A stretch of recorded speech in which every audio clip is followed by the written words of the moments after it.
Hello students, welcome back. मैं आपका अपने YouTube चैनल सुभाष सर की क्लास में स्वागत करता हूं। डियर स्टूडेंट्स, आज हम 9th साइंस का एक टॉपिक ले रहे हैं, डिस्टेंस एंड डिस्प्लेसमेंट। डिस्टेंस और डिस्प्लेसमेंट क्या है? नॉर्मली हम लोग जब डिस्टेंस और डिस्प्लेसमेंट के बारे में सुनते हैं तो ये सिमिलर क्वांटिटी लगती है, हम लोग कंफ्यूज हो जाते हैं, इनके बीच में डिफरेंस हमें पता नहीं लगता है। सो आज डिस्टेंस और डिस्प्लेसमेंट पढ़ने के बाद में हमारा बिल्कुल जो कंफ्यूजन है वो क्लियर हो जाएगा। और इस वीडियो को आप लास्ट तक देखना, आपको डिस्टेंस और डिस्प्लेसमेंट बिल्कुल क्लियर हो जाएगा। ओके, तो हमारा फर्स्ट टॉपिक शुरू करते हैं।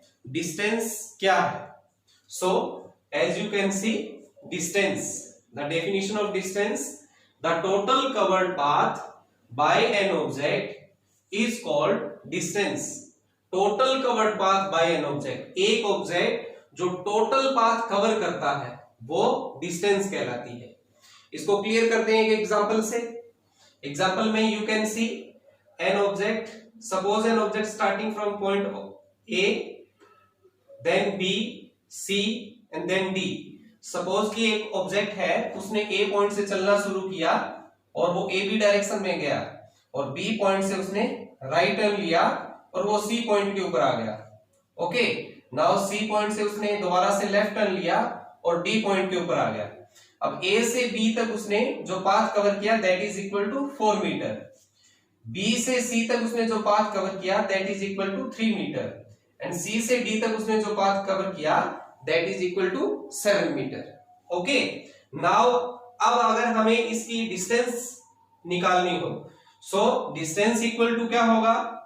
Path A B plus path B C plus path C D, यानी जो टोटल पाथ उसने कवर किया है वो हम प्लस करेंगे, total covered path. Okay, now distance path A B equal to 4 meter, path B C equal to 3 meter, path C D equal to 7 meter. Okay, so distance equal to 4 plus 3 plus 7 equal to 14 metre.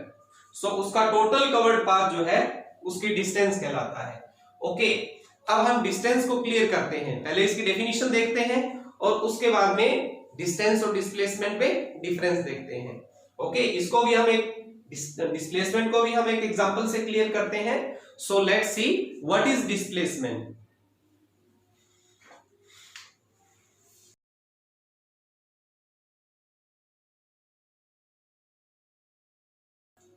Let's see displacement.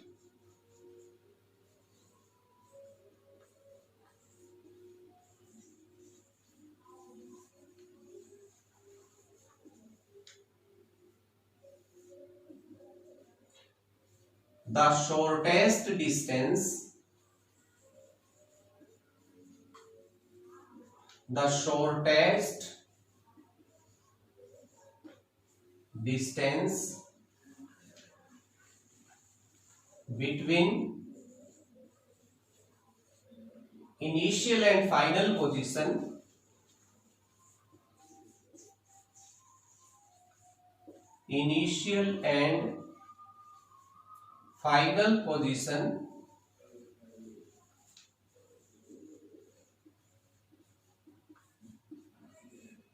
of an object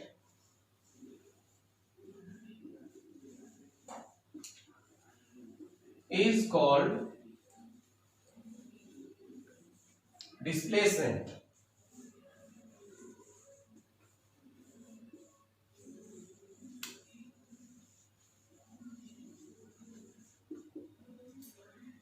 As you can see, displacement, the shortest distance between initial and final position of an object is called displacement. एक object की जो initial और final position है उसके बीच की जो distance है that is called displacement. सो इसको एक एग्जांपल से क्लियर करते हैं। लेट्स सपोज कि हम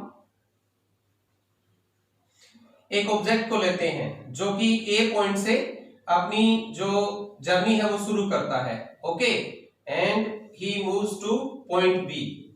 एक ऑब्जेक्ट पॉइंट ए से बी पर आया, सपोज कि उसने फिर उसके बाद में लेफ्ट टर्न लिया and he moves to point C. Okay, तो यहां पे इनिशियल पॉइंट क्या होता है, इनिशियल पोजीशन की जहां से कोई ऑब्जेक्ट ने चलना शुरू किया, एंड फाइनल पोजीशन जहां पर कि वो रेस्ट पोजीशन में आ गया। So here point A is called initial position. I am writing here initial position,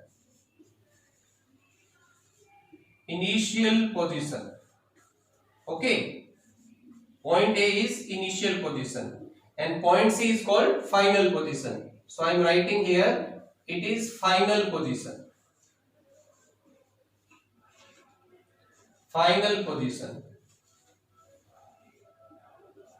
okay. अब ये जो डिस्प्लेसमेंट की डेफिनेशन है वो क्या कहती है, इनिशियल और फाइनल पोजीशन के बीच की जो शॉर्टेस्ट डिस्टेंस है। हम ये सपोज कर लेते हैं कि ए से बी तक उसने 3 मीटर की डिस्टेंस कवर की, suppose it is equal to 3 metre, और बी से सी तक उसने 4 मीटर की डिस्टेंस कवर की। ओके, अब उसकी इनिशियल और फाइनल पोजीशन के बीच की जो शॉर्टेस्ट डिस्टेंस है that is equal to displacement.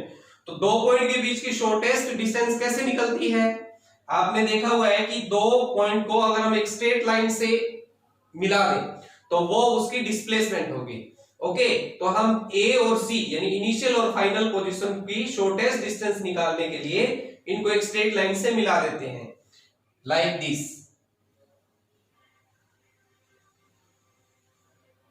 ये स्ट्रेट लाइन ए और सी के बीच की शॉर्टेस्ट डिस्टेंस है, तो ये क्या बताएगा, इस ऑब्जेक्ट का डिस्प्लेसमेंट है। ओके, अब इस डिस्प्लेसमेंट को फाइंड आउट कर देंगे कितना है, तो you can see A B C को हम राइट एंगल ट्राइंगल मान सकते हैं, ये 90 डिग्री के एंगल पे टर्न लिया। So in right triangle A B C अगर हम ए सी फाइंड आउट कर लेते हैं तो वो उसकी शॉर्टेस्ट डिस्टेंस होगी। ओके, तो आपने पढ़ा हुआ है ए बी जो है वो बेस, ये base, B C is perpendicular and A C is hypotenuse. तो पाइथागोरस थ्योरम आप सब लोगों को पता है, एक राइट एंगल ट्रायंगल के अंदर अगर हमें हाइपोटेनियस फाइंड आउट करना हो तो हम पाइथागोरस थ्योरम से फाइंड आउट करते हैं। So let's find out, we can see H square equal to B square plus P square according to Pythagoras theorem. H square equal to B square plus P square, base का square plus perpendicular का square. Okay, so H square equal to base का square, here base is equal to 3 meter, so square of 3 plus perpendicular का square is 4 square. Okay, so I am writing here h square equal to 3 square 9 plus 4 square 16, so h square equal to 25. Okay, now h equal to square root of 25, and you also know square root of 25 equal to plus minus 5 meter, square root plus 5 minus 5 meter। सो हम जो distance है वो minus में नहीं लेते हैं, distance जो होती है हमेशा पॉजिटिव लेते हैं। सो h इक्वल टू हम कह सकते हैं 5 मीटर, और h क्या था यहां पे देखें तो ये hypotenuse means AC, so we can say AC equal to 5 metre, positive 5 metre. Okay, और ये हमारा क्या है, that is equal to displacement.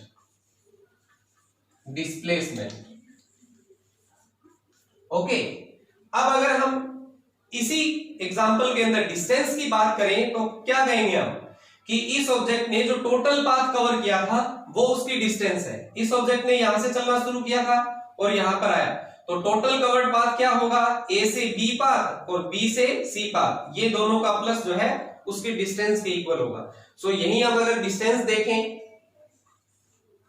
Okay, so distance equal to path A B plus path B C. Path A B equal to 3 metre, तो 3 metre plus path B C 4 metre. Okay, so distance equal to distance equal to 7 metre. अब student यहां पे आप clear देख सकते हो कि displacement जो है वो 5 मीटर है, ओके, और डिस्टेंस इक्वल्स टू 7 मीटर। तो डिस्प्लेसमेंट और डिस्टेंस दोनों में डिफरेंस है, और दोनों को फाइंड आउट कैसे करते हैं वो हमने इस एग्जांपल में देखा। सो आई होप कि आपको डिस्टेंस और डिस्प्लेसमेंट में क्या डिफरेंस होता है और कैसे ये एक दूसरे से डिफरेंट है ये पता लग गया होगा, ओके। अब अगर हम इन दोनों के बीच में डिफरेंस की बात करें कि डिस्टेंस और डिस्प्लेसमेंट के बीच में अगर हमें डिफरेंस लिखना हो, क्वेश्चन ये हो कि डिस्टेंस और डिस्प्लेसमेंट के बीच में क्या डिफरेंस होता है, तो इस डिफरेंस को अगर हम 2-3 पॉइंट से क्लियर करें, ओके, तो हम एक बार देखते हैं।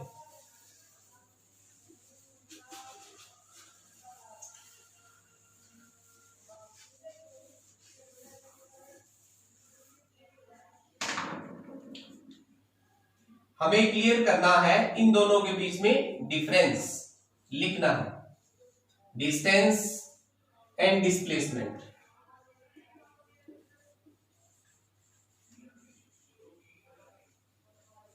सो पॉइंट बाय पॉइंट देखें तो फर्स्ट पॉइंट हम क्या कह सकते हैं डिस्टेंस के बारे में, इनकी डेफिनेशन, इन दोनों के बीच में डिफरेंस है।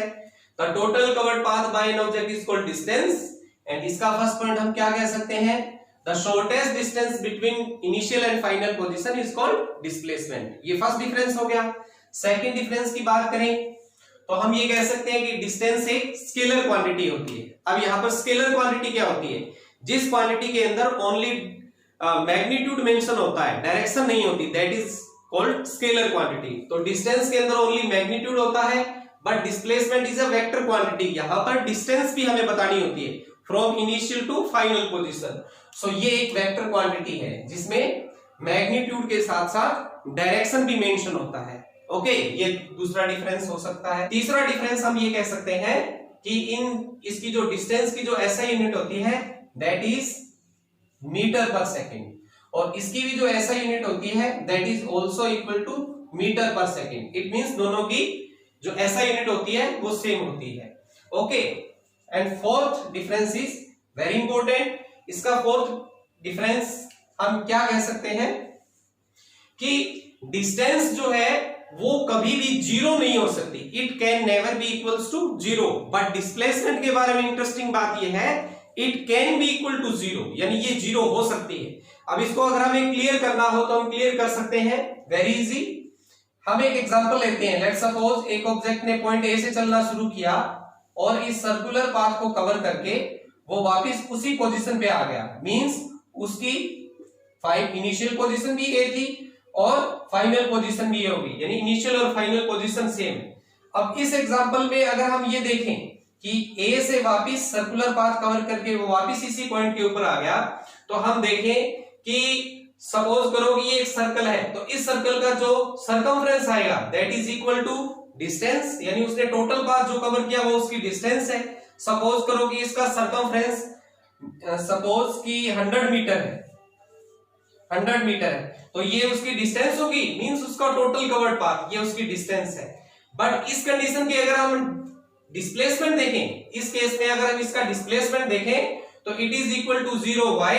क्योंकि डिस्प्लेसमेंट की डेफिनेशन क्या है कि displacement initial and final position के बीच की शॉर्टेस्ट डिस्टेंस। तो इस केस में इनिशियल पोजीशन भी ए है और फाइनल पोजीशन भी ए है, क्योंकि दोनों पोजीशन सेम है तो उनके बीच में shortest distance equal to zero. So displacement इस केस के अंदर जीरो होगा। आई थिंक आपको ये डिफरेंस क्लियर हो गए होंगे।